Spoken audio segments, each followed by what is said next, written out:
Redeemable for other quickies. In the early 20th century, company towns emerged, mostly in regards to the mining industry in remote areas where cities hadn't been developed.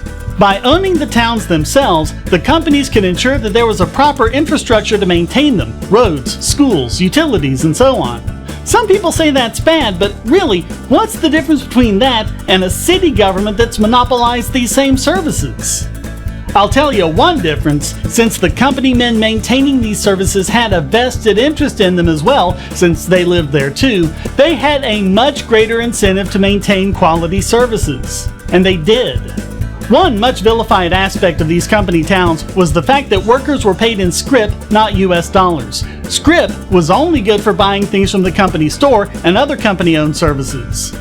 Except that isn't strictly true. Scrip could be exchanged for dollars, and private stores accepted scrip in competition with the company stores.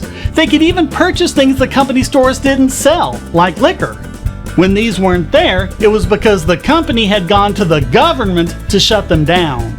Scrip actually gave workers an advantage in that it allowed them to get interest-free advances on their paydays, a much better deal than loan sharks or even modern payday loans. Think about it. By waiting until payday to get paid, you're really extending credit to your employer. Scrip allowed workers to clear some of this debt before payday. It's also not the case that company stores charged high monopolistic prices. It is true that prices there were 4 to 7% higher than at regular stores, but so were costs. But you know, it's funny how none of them have the problem with this kind of scrip when it's issued by a central bank like the Federal Reserve. In fact, all of the abuses that people complain about with company towns are committed by governments as well.